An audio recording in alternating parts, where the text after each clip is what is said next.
신약성경 60쪽 정도에 있습니다.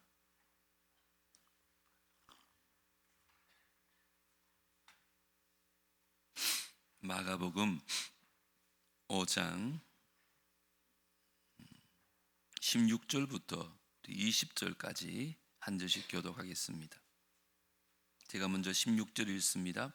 이에 귀신 들렸던 자가 당한 것과 대지의 일을 본 자들이 그들에게 알림해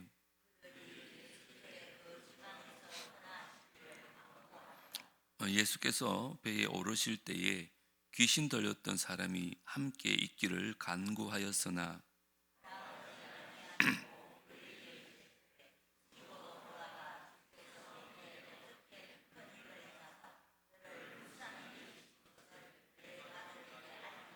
다 같이요. 그가 가서 예수께서 자기에게 어떻게 큰일 행하셨는지를 대가벌리에 전파하니 모든 사람이 놀랍게 여기더라. 아멘. 벌써 목요일입니다. 내일 이제 특세 마지막 날인데 끝까지 완주할 수 있는 은혜가 있기를 주의 이름으로 축복합니다. 우리는 2026년 정말 하나님의 능력으로 살아가자라는 주제를 가지고 특세를 하고 있습니다. 그러기 위해서 첫날은 우리가 십자가의 능력으로 살아가야 한다. 오병이어나 무리를 걷는 기적보다 더 엄청난 기적을 우리는 이미 체험하고 있습니다. 둘째 날은 이제 삶의 방향을 전환해야 되는데 주님 앞에 회개하고 크게 겸손하게 살자는 말씀을 나누었습니다. 그리고 어제 새벽에는 이제 하나님 말씀을 따라 사는 것이 행복한 삶이라고 말씀을 드렸습니다. 오늘은 이 땅을 하나님의 능력으로 살아갈 때 어디에서 어떻게 살 것인가에 대한 얘기를 좀 하려고 합니다. 어디에서, 이 장소 얘기를 좀 하려고 하는데요. 먼저 오늘 본문은 그라사라고 하는 지역에서 우리 예수님께서 귀신 들린 자를 고치시는 내용입니다. 예수님께서는 바다 건너편 그라사라는 곳에 가셔서 이제 배에서 내리십니다. 거기에는 귀신 들린 한 사람이 있었습니다. 어느 정도로 심각하냐 하면 사람들이 쇠사슬을 묶어놨는데도 그 쇠사슬을 다 풀을 정도로 통제가 되지 않습니다. 그래서 사람들이 포기한 채로 어디 무덤가에 갖다 놓은 사람이었습니다. 그는 매일마다 소리를 지르고 돌로 자신을 자해했다고 성경은 기록하고 있습니다. 그렇게 살고 있었던 이 사람을 예수님께서 찾아가게 되고 물으십니다. 너는 도대체 누구냐? 그때 나는 군대라고 대답을 합니다. 예수님께서 나가러 가시니까 이 귀신들이 언덕배기에 있었던 돼지 떼개로 들어가서 돼지떼 2,000마리가 바다로 뛰어 들어가서 몰살당하는 사건이 오늘 본문의 내용입니다. 종종 어떤 사람들은 왜 하필 돼지를 다 희생시키느냐 이런 이야기도 합니다. 사실 돼지는 당시 이스라엘에서는 부정한 동물이었습니다. 지금도 유대인들은 돼지를 먹지 않습니다. 그래서 돼지를 목축한다는 것은 불가능한 일입니다. 그런데 아마 원래 어떠한 이유로 돼지를 키우고 있었던 것 같습니다. 예수님께서 이 귀신을 내쫓으면서 돼지까지 다 몰살시키는 일을 행하신 것이죠. 자, 어쨌든 귀신 들었던 사람이 이제 고침을 받는 일이 일어나면 보통은 함께 기뻐하고 대단한 일을 하셨다고 칭찬해야 될 텐데 이 말 사람들은 달가워하지 않습니다. 돼지떼를 키우던 사람이 마을에 돌아가가지고 보고를 하는 거죠. 예수라고 하는 사람이 저 무덤가에 있던 귀신 들린 사람을 고쳐주셨는데 그 일로 돼지떼 2,000마리가 다 몰살당했습니다. 그러자 17절에 보면 그들이 예수께 그 지방에서 떠나시기를 간구하더라 이렇게 말합니다. 이 간구란 말은 헬라 원어에 보니까 애원하다, 간청하다 이런 뜻입니다. 예수님께서는 엄청난 기적을 베푸셨음에도 불구하고 희생된 돼지가 아까워서 이 마을에서 제발 좀 떠나달라고 애원을 하는 것입니다. 그러니까 이 고침받은 사람에게도 곤란함이 생기는 거죠. 왜냐하면 본인은 완전히 고침을 받았음에도 마을 사람들이 그를 달가워하지 않는 거예요. 왜냐하면 이 사람 때문에 돼지떼 2,000마리가 죽었기 때문입니다. 그래서 예수님께서는 마을 사람들의 얘기를 듣고는 떠나시려고 배에 오르시는데 귀신 들렸던 사람이 예수님을 찾아옵니다. 18절 같이 한번 읽겠습니다. 시작. 예수께서 배에 오르실 때에 귀신 들렸던 사람이 함께 있기를 간구하였으나, 여기 간구도 똑같습니다. 그냥 부탁한 게 아니라 제발 나를 좀 데려가 달라고, 나는 당신과 좀 함께 있고 싶다고 그렇게 애원을 하는 것입니다. 이제 자유를 얻었습니다. 자유 안에 살아갈 수 있는 상황이 주어졌습니다. 근데 만약에 마을에 남는다면 여전히 마을 사람들은 이 사람을 차별했을 수도 있습니다. 혹은 소동을 일으킨 사람이기 때문에 그 마을에서 낙인 찍힐 수도 있습니다. 그런데 예수님을 따라가면 자신을 고쳐준 사람과 동행하면서 그 안에서 자유를 누릴 수 있었기 때문에 나를 제발 좀 데려가 달라고 애원을 하는 것이죠.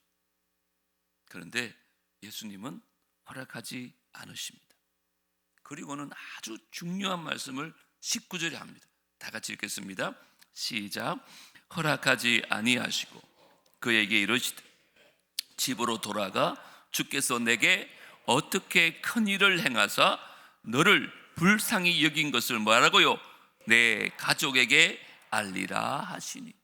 애원하는 이 남자의 부탁을 예수님께서 들어주지 않습니다. 너는 너의 마을과 집으로 돌아가라.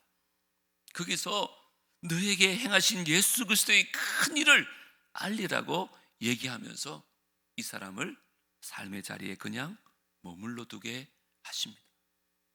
그리고 고향으로 돌아가 그에게 베푸신 그리스도의 능력에 대해서 선포하고 예수 그리스도의 은혜를 나누게 하신 것입니다.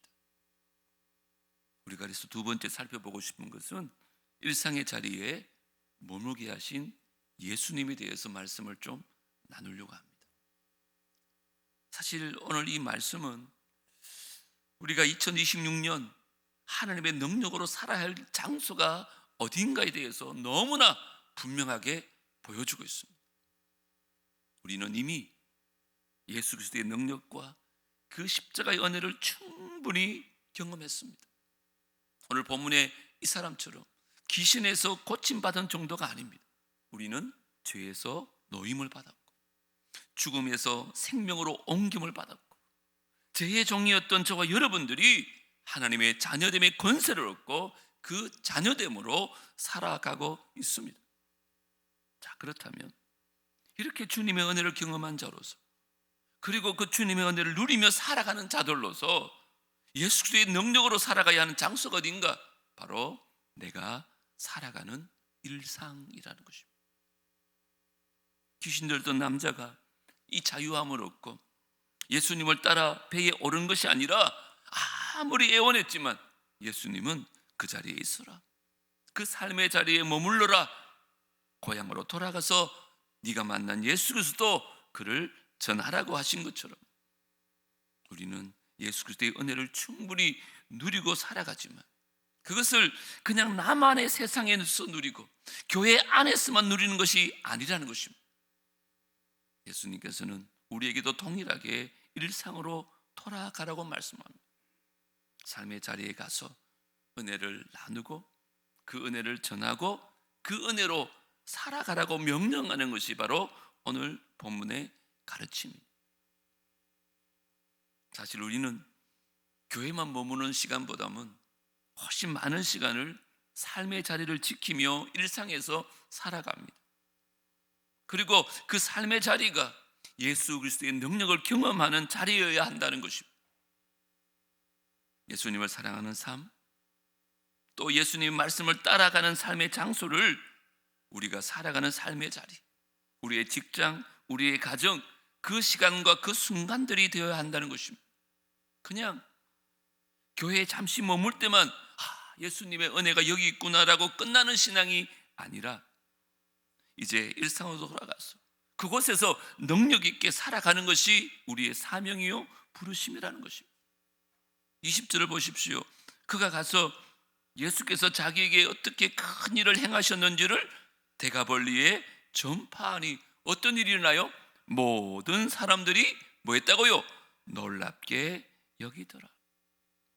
자신의 집으로 돌아가서 정말 예수님이 말씀하신 대로 그곳에서 자기에게 행하신 하나님의 일을 얘기합니다.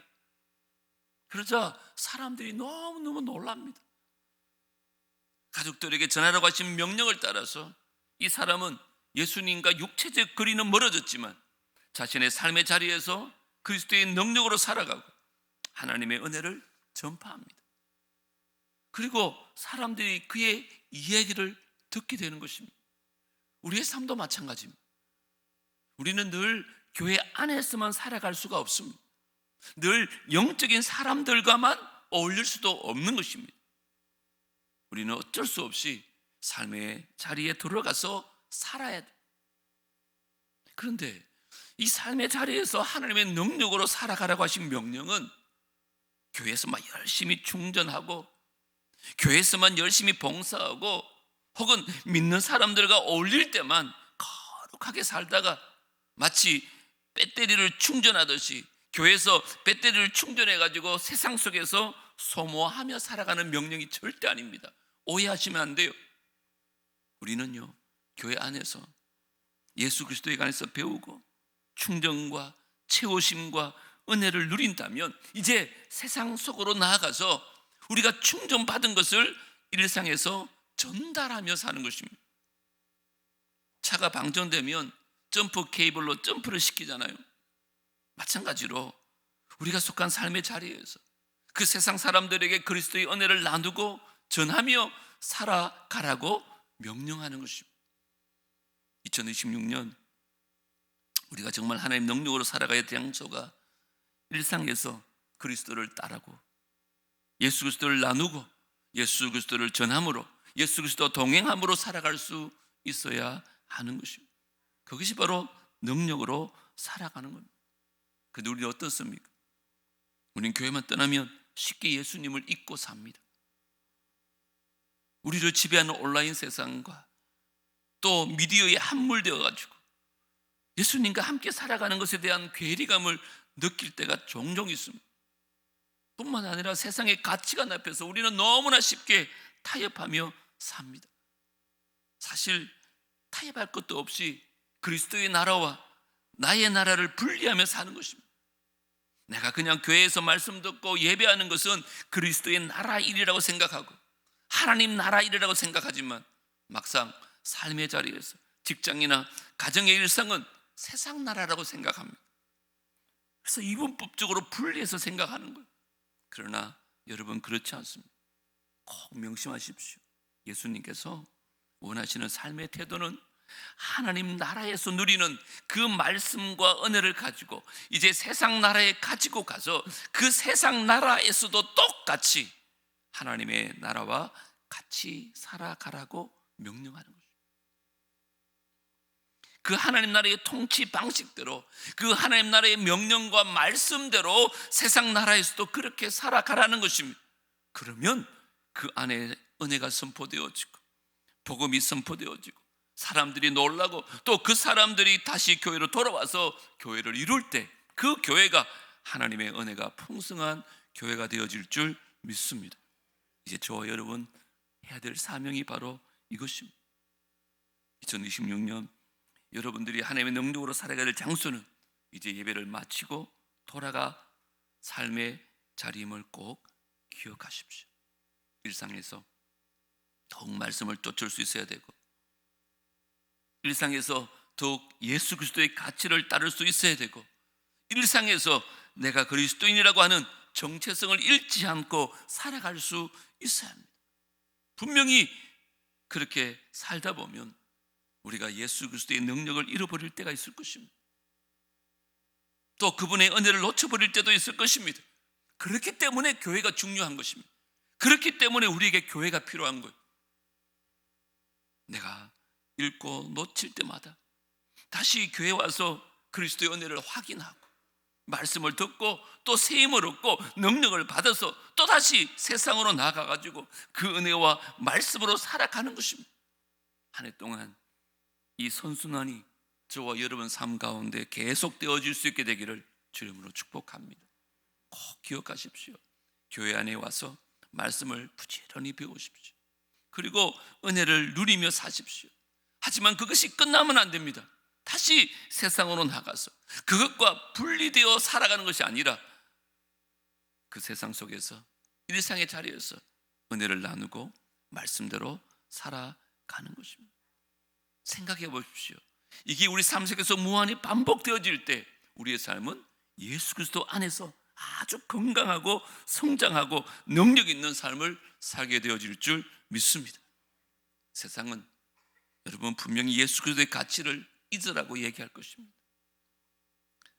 그건 지금 중요한 게 아니라고 얘기할 것입니다. 그건 교회에서만 얘기해도 충분하다고, 이건 세상의 논리와 전혀 맞지 않으니까 굳이 꺼내지 않아도 괜찮다고 얘기할 수 있습니다. 그러나 여러분 타협하지 마시기 바랍니다. 나의 나라에서 내 삶의 자리에서 예수 그리스도를 따라가야 하는 것이 그리스도의 능력으로 사는 삶입니다. 그래서 마지막으로 하나님은 저와 여러분을 이제 복음의 증인으로 부르고 계십니다. 예수님은 그라사에서 귀신 들렸던 자를 고치십니다. 그리고는 그냥 그 자리에 남겨두십니다. 여러분, 어쩌면 그 사람은 그 자리에서 핍박당했을 수도 있습니다. 소동을 일으킨 것 때문에 분명히 왕따를 당했을 수도 있습니다. 아니면 예전에 귀신 들렸다가는 이유로 낙인 찍힘으로 주홍글씨가 새겨져서 계속 놀림을 받을 수도 있습니다. 아니 분명히 그랬을 것입니다. 그런데 예수님은 그냥 그를 그 자리에 남겨둡니다. 어떻게 보면 참 매정해 보일 수도 있습니다. 하지만 그곳에서 그가 해야 할 일이 있었고 그에게 또 다른 사명이 주어졌기 때문에 그렇습니다. 그것은 바로 그리스도의 은혜를 나누고 전하는 일이었습니다. 우리도 이 땅을 살아가면서 그리스도인이라는 이유로 주홍 글씨가 새겨질 수도 있고 내가 예수 믿는 것 때문에 핍박과 차별을 당할 수도 있습니다. 혹은 무시를 당할 수도 있어요. 그러나 우리를 이 자리에 남겨두신 이유가 뭘까요? 그리스도께서 그 자리에서 은혜를 나누고 그 은혜를 전하라는 명령 때문에 그렇습니다. 예수님께서 십자가에 달리시고 부활하신 후에 제자들을 만나십니다. 여러분 한번 생각해 보십시오. 이 제자들한테 야 이제 나 하늘을 올라갈 건데 너네도 같이 가자. 같이 가서 내 영광을 좀 누리자 하고 하셨으면 얼마나 멋있겠습니까? 그래서 그때 12명만 데려가면서 너네 12명은 나랑 같이 가자. 내가 너네 데려다가 줄게.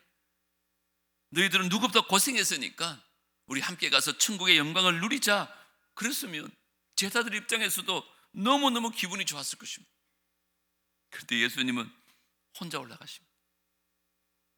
그러면서 남기신 말씀이 사도행전 1장 8절입니다. 같이 한번 읽겠습니다. 시작. 오직 성령이 너희에게 임하심 너희가 권능을 받고 예루살렘과 온 유다와 사마리아와 땅끝까지 이르러 내 증인이 되리라. 너네는 이곳에 남아야 돼. 그래서 유대랑 사마리아랑 땅끝까지 가서 제자 삼고 세례 주고 복음을 전해라 하고는 혼자 올라가십니다. 아마 남겨진 제자들은 섭섭하고 얄미울 수도 있습니다. 왜냐하면 그 뒤로 이 12제자는 다 순교를 당하고 맙니다. 그런데 예수님께서 그렇게 말씀하신 이유는 똑같습니다. 나는 가는데 너네는 남겨져 있어야 돼. 왜냐하면 너네는 나를 전해야 되거든. 이 사명을 주시기 때문이었습니다. 그리고 이 명령은 귀신 들렸다 고침받은 자에게도, 예수님의 제자들에게도, 그리고 오늘을 살아가는 저와 여러분에게도 똑같이 주어집니다. 일상의 자리에 머물러라. 그리고 그 자리에서 나를 전해라. 그곳에서 내 은혜로 살아가고, 내 은혜를 전하고, 말씀대로 살아가고, 말씀을 전하는 대로 살아라. 우리에게도 오늘 이 새벽에 동일하게 선포되어지는 명령인 줄 믿습니다. 제발 부탁합니다. 2026년 일상에서 때로는 말씀을 펴서 읽으십시오. 그래서 어떻게 살아야 하는지 말씀 안에서 좀 고민을 하시기 바랍니다.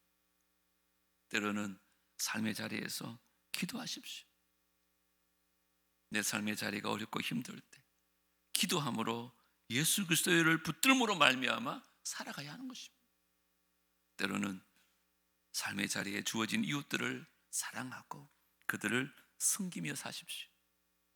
왜냐하면 예수님께서 우리에게 허락하신 유대와 사마리아와 땅끝이 바로 우리의 삶의 자리가 될 수 있기 때문에 그렇습니다. 또한 주의 몸된 교회도 충성스럽게 잘 섬기십시오. 왜냐? 이곳에서 예수 그리스도의 은혜를 누리고 예수 그리스도의 은혜를 경험할 수 있도록 하나님께서는 몸된 교회를 세워주셨기 때문입니다. 그 은혜를 가지고 세상 속에 나가서 그 은혜를 누리며 전하며 살아가는 이 선순환 속에서 날마다 승리하며 살아가는 2026년 되기를 주 이름으로 축복합니다.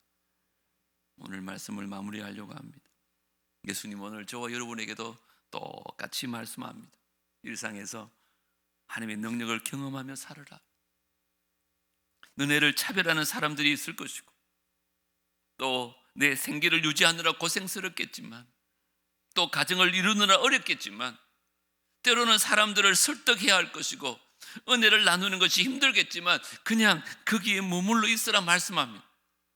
근데 여기에 덧붙여지는 하나의 수식이 있습니다. 꼭 기억하십시오.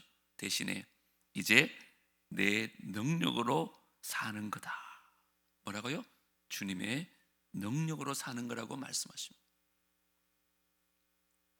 예수님이 제자들에게 치유받은 그 사람에게 또 우리들에게 머물러 있으라 하는 말씀은 이제 너네 힘으로 살아가 봐, 너네 힘으로 나를 전해봐, 그렇게 말씀하는 게 아닙니다.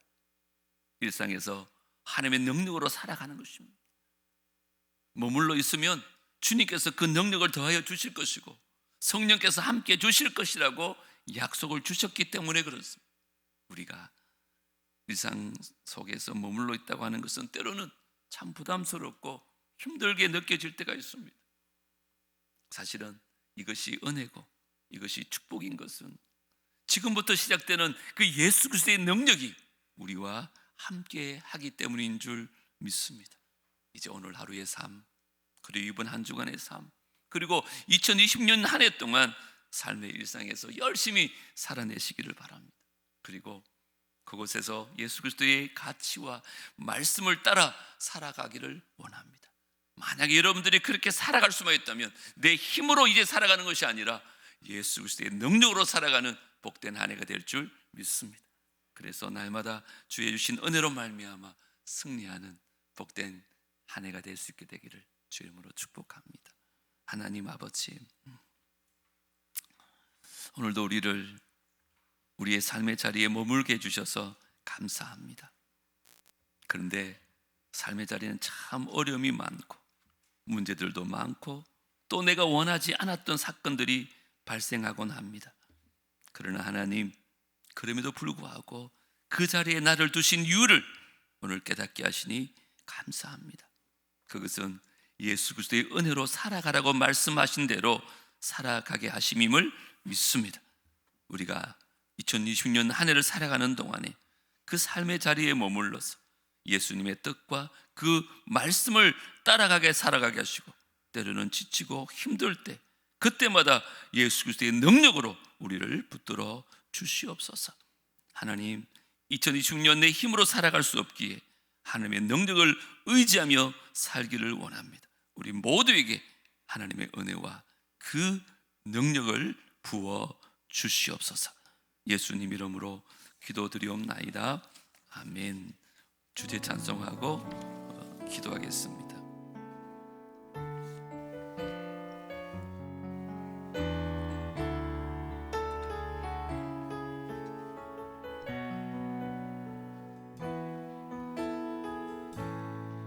슬픈 마음 있는 자, 슬픈 마음이 있는 자, 몸과 영혼 병든 자, 몸과 영혼 병든 자, 누구든지 부르시오. 누구든지 부르시오. 예수 이름 부르시오. 예수 이름 부르시오. 그 이름을 믿는 자, 그 이름을 믿는 자, 그 이름을 부르는 자, 그 이름을 부르는 자, 그가 어떤 사람이든 그가 어떤 그는 사람이든 구원 얻으리. 그는 구원 얻으리. 은가금 내게 없으나 은가금 내게 없으나 나 가진 것 너에게 주니. 나 가진 것 너에게 주니. 능력의 이름 예수, 능력의 이름 예수, 그 이름을 붙드시오. 그 이름을 붙드시오. 그 이름을 믿는 자, 그 이름을 믿는 그 이름을 외치는 자, 그 이름을 외치는 그가 어떤 사람이든 그가 어떤 그는 사람이든 주의 영광 보리라. 주의 영광 보리라. 예수 예수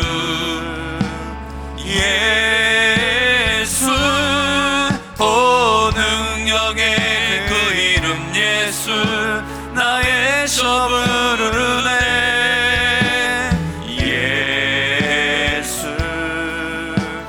예수 오 구원의 그 이름 예수 나 외쳐 부르네. 예수 그리스도. 슬픈 마음 있는 자, 슬픈 마음 있는 자, 몸과 영혼 병든 자, 누구든지 부르시오. 예수 이름 부르시오. 그 이름을 믿는 자, 그 이름을 부르는 자, 그가 어떤 사람이든 그는 구원 얻으리. 은가금 내게 없으나 은가금 내게 없으나 나 가진 건 너에게 주니. 능력의 이름 예수라. 그 이름을 붙드시오. 그 이름을 믿는 자, 그 이름을 외치는 자, 그가 어떤 사람이든 그는 주의 영광 보리라.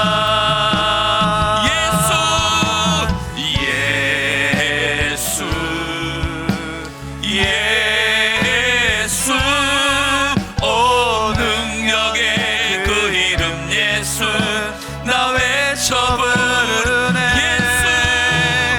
예수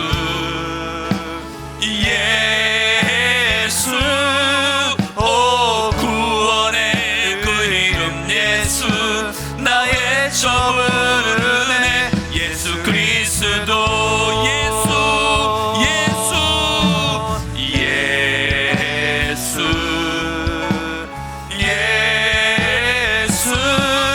오 능력의 그 이름 예수 나 외쳐 부르네. 예수